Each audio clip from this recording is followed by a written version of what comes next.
بسم اللہ الرحمن الرحیم۔ خلیفہ ہارون الرشید کی بیوی زبیدہ نے ایک خواب دیکھا جو بظاہر اچھا نہ تھا، جبکہ زبیدہ بڑی عابدہ، زاہدہ، نیک اور اللہ والی خاتون تھی۔ انہوں نے دیکھا کہ وہ ایک چوراہے پر کھڑی ہیں اور جو شخص آ رہا ہے وہ ان سے گناہ کا ارتکاب کر کے جا رہا ہے۔ ایک عابدہ، زاہدہ خاتون کے لیے ایسا خواب نظر آنا بڑا تکلیف دہ ہوتا ہے۔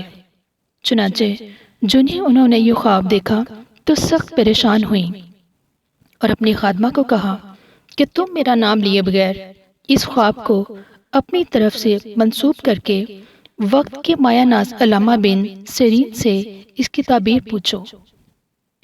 زبیدہ نے اپنا نام بتانے سے اس لیے منع کیا کہ نامعلوم اس قسم کے خواب کی کیا تعبیر ہو جو رسوائی کا سبب بن جائے۔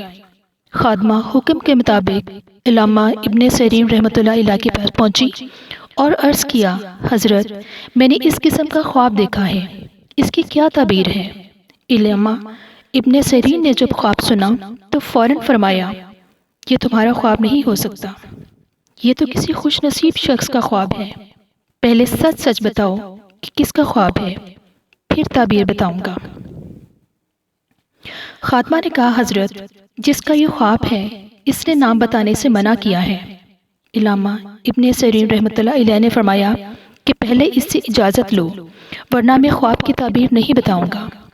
خادمہ زبیدہ کے پاس واپس آئیں اور پوری بات بتائی کہ ابن سیرین رحمۃ اللہ علیہ فرماتے ہیں کہ پہلے جس کا خواب ہے اس کا نام بتاؤ، پھر تعبیر بتاؤں گا۔ ملکہ زبیدہ نے خادمہ سے کہا، اچھا جا کر میرا نام بتا دو کہ زبیدہ نے یہ خواب دیکھا ہے۔ خادمہ دوبارہ علامہ ابن سیرین رحمۃ اللہ علیہ کے پاس پہنچی اور عرض کیا کہ یہ خواب ملکہ زبیدہ نے دیکھا ہے۔ انہوں نے فرمایا کہ میں نے پہلے ہی کہا تھا کہ یہ کوئی عام خواب نہیں ہے، یہ کسی خوش قسمت کا خواب ہی ہو سکتا ہے۔ اور پھر تعبیر یہ دی کہ اللہ تعالیٰ ملکہ کے ہاتھوں ایک ایسا صدقہ جاریہ قائم فرما دیں گے جس سے رہتی دنیا تک لوگوں کو فائدہ پہنچے گا۔ خادمہ نے زبیدہ کو جا کر جب خواب کی تعبیر بتائی تو انہوں نے فوراً اللہ کا شکر ادا کیا کہ بظاہر خواب تو بڑا عجیب تھا لیکن تعبیر بہت اچھی پائی ہے۔ پھر چند سالوں کے بعد ہارون الرشید نے حج پر جانے کا ارادہ کیا تو ملکہ زبیدہ بھی ساتھ تھیں۔ آج سے تقریباً 1200 سال پہلے ہارون الرشید کے زمانے میں مکہ مکرمہ میں پانی کی بے حد تنگی تھی اور حاجیوں کو پانی کی دستیابی میں خاصی مشقت کا سامنا کرنا پڑتا تھا۔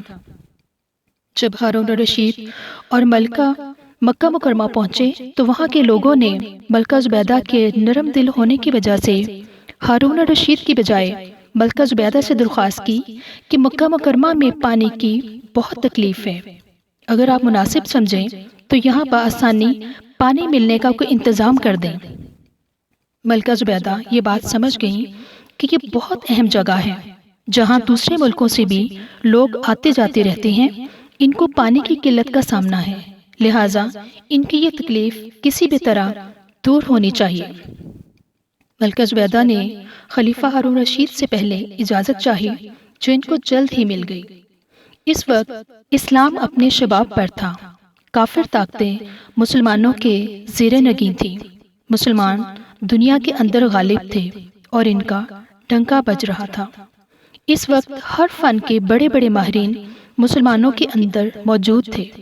ملکہ زبیدہ نے پوری سلطنت کے اندر یہ اعلان کروا دیا کہ جہاں جہاں کوئی ماہر انجینئر ہے وہ سب مکہ مکرمہ آ جائیں۔ اعلان ہوتے ہی تمام بڑے بڑے شہروں کے ماہرین جمع ہو گئے اور ماہرین کی ایک بڑی جماعت وہاں حاضر ہو گئی۔ ملکہ زبیدہ نے ان سب کو بلا کر یہ کہا کہ مجھے مکہ مکرمہ کے کونے کونے اور گلی گلی میں پانی چاہیے، کیسے آئے گا اور کہاں سے آئے گا یہ سب تمہارا کام ہے۔ سارے کے سارے انجینئر سر جوڑ کر بیٹھ گئے، سب نے باہم مشورہ کر کے ایک نقشہ تیار کیا اور مکہ مکرمہ کے چاروں طرف نہر زبیدہ کا جال بچھا دیا۔ جہاں بھی کسی پہاڑی میں کوئی چشمہ جاری تھا یا نالی کی شکل میں پانی بہتا تھا، ان سب کو نہر کے اندر شامل کر لیا گیا تقریباً 14 میل لمبی یہ نہر اس انداز سے تیار کی گئی کہ جگہ جگہ ایسے ٹینک بنائے گئے کہ اگر کوئی شہر کے باہر ہو تو ڈھکن اٹھا کر ان ذخیروں سے پانی حاصل کر سکے۔ جب نہر زبیدہ تیار ہو گئی تو وہ انجینئر جو اس پورے منصوبے کا ذمہ دار تھا، اس نے حساب و کتاب کی فائل تیار کر کے بغداد حاضری دی اور ملکہ زبیدہ کے محل میں پہنچا۔ ملکہ زبیدہ اس وقت دریائے دجلہ کے کنارے تفریح کر رہی تھی۔ اس نے اطلاع دی کہ مکہ مکرمہ سے نہر زبیدہ کا حساب لے کر انجینئر حاضر ہوا ہے۔ زبیدہ نے اسی وقت انجینئر کو طلب کر لیا۔ اس نے فائل پیش کی اور عرض کیا کہ ملکہ صاحبہ، یہ نہر زبیدہ کے منصوبے کی تکمیل کے حساب و کتاب کی فائل ہے۔ آپ نے جو حکم دیا تھا وہ میں نے پورا کر دیا۔ مکہ مکرمہ کی گلی گلی اور کوچے کوچے میں پانی کا وافر انتظام کر دیا گیا ہے۔ اب مکہ مکرمہ کے رہنے والوں اور حج و عمرہ کے لیے آنے والوں کو انشاءاللہ کسی قسم کی پانی کی تکلیف نہیں ہوگی۔ یہ حساب آپ کے سامنے ہے، آپ حساب لے لیجئے اور مجھے اجازت دیجئے۔ ملکہ زبیدہ نے وہ فائل لی، اس پر دستخط کیے اور اس کو درمیان میں چاک کر کے نہر دجلہ میں ڈال دیا۔ وہ مشہور جملہ کہا جو تاریخ میں آج بھی محفوظ ہے، بولی، ہم نے آخرت کے حساب کے لیے اس کا حساب چھوڑ دیا، اور کہا اگر ہماری طرف کوئی حساب نکلتا ہے تو لے لو، اور اگر ہمارا تمہاری طرف کوئی کچھ نکلتا ہے تو ہم نے تمہیں معاف کیا۔ ہماری ویڈیو اچھی لگی ہے تو لائک کیجئے، شیئر کیجئے۔ چینل پر نئے ہیں تو ہمارے چینل کو سبسکرائب کیجئے، بیل آئیکن کو پریس